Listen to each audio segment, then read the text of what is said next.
The Global Energy Leaders Podcast, Episode 80. Welcome to the Global Energy Leaders Podcast, powered by R Squared Global.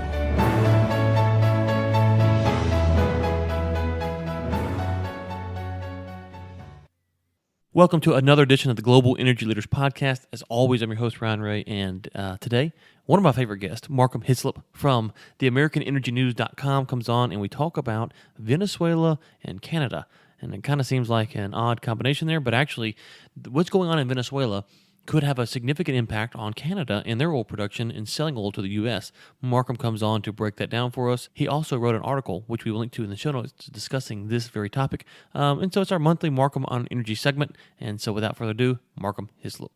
Well, Markham, it's good to have you back on for your, your monthly segment now. And, we released the stats from July, and obviously you were a big contributor, and so we appreciate you. And how are you doing today up in Canada? Oh, I'm just fine, Ryan. Thank you very much. And how are things down in Texas? Good. We actually had a nice rainstorm last night, so it kind of cooled off the temperatures today, and not as hot as it normally is, and so it's bearable for once. And we're excited about that. So let's get into it. There's a lot of talk in the news about Venezuela. We've covered it a little bit here on the podcast, but you wrote an interesting piece talking about how it could impact Canada. What's going on, and what's the correlation and relation between what's going on in Venezuela and what's going on in Canada as far as oil production goes? Venezuela produces about 700 to 800,000 barrels a day, and a lot of that is heavy crude, and most of it is sold to American Gulf Coast refineries, and that basically is the same market that the Alberta oil sands wants to get into, because it also generates heavy crude. And the Keystone XL pipeline is, I was just looking, we ran a story today that the route approval is the last hurdle.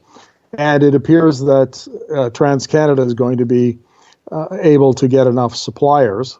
There was a little question about that a couple, 3 weeks ago, whether or not there would be enough supply to justify building the pipeline, but it appears now that that is the case. So what that means is, I think it's 890,000 barrels a day of Alberta oil, mostly Alberta oil sands crude, will be heading down to the Gulf Coast refineries looking for a market. And that could be just about the time that the troubles in Venezuela cut back any, maybe stop altogether or reduce the amount of heavy crude that's coming out of that country. Okay, and so just from our listeners' perspective, if you look at increasing oil production, is that something that the oil sands can ramp up to meet the demand pretty quickly, or does it take a long lead to kind of get to match that production that we're getting from Venezuela?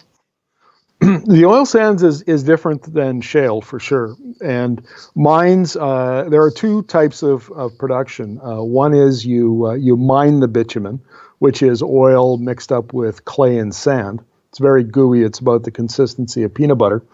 And so you mine it, and that accounts for about 48% of all the production in the oil sands. And those obviously take much longer to ramp up. Probably, I don't know what the lead time would be, but the 200,000 barrels a day production that's slated to come on stream in 2017, all of that got started well before the price collapse of 2014. So I think that gives you a little bit of an idea what the lead times are for the oil sands mines. Now on the SAGD side, the steam-assisted gravity drainage side, that looks a lot more like traditional horizontal horizontal wells. You need two of them, one for steam and one to catch to pump the oil up to the surface. But those can be done relatively more quickly, and especially if it's an expansion of an existing facility rather than a greenfield kind of development. So it's not like the oil sands, though, has to ramp up for those 890,000 barrels a day. There's 200 coming online now. The pipeline network out of Canada down to the U.S. is already near or past capacity, and a lot of producers are having to ship their excess or more than what can be accommodated in the pipelines by rail. So there is a fair amount of oil that's available to fill up the Keystone XL, and the amount Keystone XL itself would just about replace all of the Venezuelan heavy crude if it turns out that Venezuela is bumped out of the market. Okay, well, you brought up a lot of different angles there that are kind of curious to me. And so the first thing you said is that the pipeline capacity is max or over max right now. So what does that look like? Because, this Venezuela deal, it could be a deal where it could be a long-term type situation where the government gets entrenched and they go, okay, you know what, these sanctions could be in place for years and years and years, or it could fall pretty rapidly. So do you think a pipeline company will come in and try to fill this void, or is it a little bit too risky right now to go ahead and to start? Because as we know, these cross-country pipelines just take a long time to permit and to get approved. So what do you think is going to happen there? Well, I think there's a very good chance that the Keystone XL is going to get built. I think there's still going to be a lot of opposition to it, but I don't think there's going to be any trouble, filling it up. And down in the Gulf Coast refineries, there are 3 or 4 major suppliers. Canada only has about 10% of the market right now, and the others are Venezuela, of course, and Mexican Maya, and Nigeria, and all of those countries have got trouble with their oil production. Mexico's their heavy has been in slow decline for a long time now, and Nigeria has trouble with terrorists or rebels, I guess, that continue to blow up facilities and pipelines. They've been able to maintain production pretty well so far, but it's not a steady and reliable source the way the oil sands would be. So there's a real market opportunity for Canadian producers to get down into the Gulf Coast and be seen as a competitive, stable source of supply and squeeze out some of those countries I just talked about. And if Venezuela, if their output drops significantly or entirely because of what's going on in the country, well, then Canada might be in a position to supply all of that, all of the oil that Venezuela currently supplies. Well, obviously, the Trump administration has pushed an America First agenda in energy, but also there's been some side effects from that, such as partnering with countries like Canada that are more friendly to the U.S., that are more stable, they're going to be work out better deals with us. If the Venezuela deal goes away, you could look at it and say, well, if Venezuela falls off the market, Canada could actually get maybe a long-term deal if the prices can be competitive. And that's kind of my question is, why is the U.S. buying from Venezuela currently? Is it that much cheaper than buying from Canada, or what's going on that makes Canada not competitive in the market right now? I don't think it's a question of being, but it may be, let me take that back. It may be a question of competitiveness because crude oil by rail or getting the oil down to the Gulf Coast by the existing pipeline is more expensive than the Keystone XL will be. So with Keystone XL, I don't know how many dollars it'll lop off the transportation tolls, but maybe could be $5 or $6, and that might be just enough to make the oil much more competitive.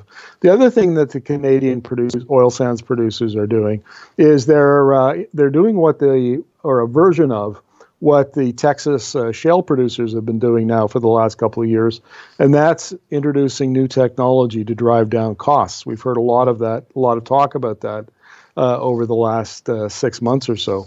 And in the case of the oil sands producers, and I think we talked about this on the last interview, on the SAGD side, where they can shave possibly as much as 30% of their costs, is getting rid of the natural gas that they use to create steam, which they pump into the reservoir to loosen up the bitumen and make it flow. So if they use a light hydrocarbon or like as a solvent to dissolve it instead of heat it, then there's an opportunity there to significantly bring down those costs and to be more competitive in the Gulf Coast. So, in fact, I was talking to Kevin Byrne from IHS not long ago. He's kind of the oil sands market expert up in Calgary, and he was telling me that a lot of the producers now have got their cash costs down to about $30 a barrel. Oh, wow. And so at $50 oil, the Canadian producers can be pretty competitive. No, absolutely. That's good to hear because if you look at it and say, well, the market doesn't look like it's having big upswings anytime soon. It's going to stay 50 or go lower.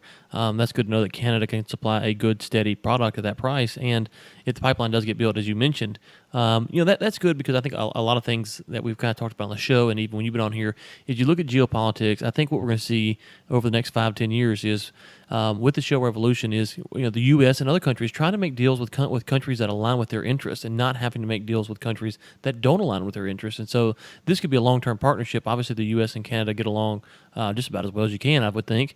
And as we talked last time, you have you have the Socialist Party that's doing stuff, but you have big oil that seems to be working with the government there. And maybe there's some lessons that we can learn here in the U.S. on how big oil and government can work together here.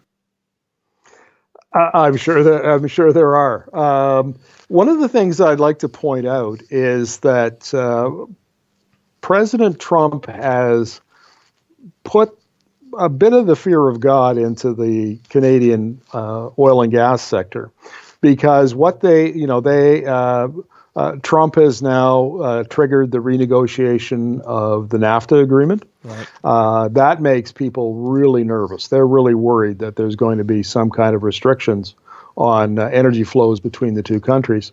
And he was also at one time, you'll remember around the tax reform, he was talking about less him than a lot of the other Republicans in Congress were talking about a border tax and a border adjustment tax. Right. And that would have added, according to the economists that I interviewed about that could add 15 to 20% to any imports that come into the U.S., including imports from Canada.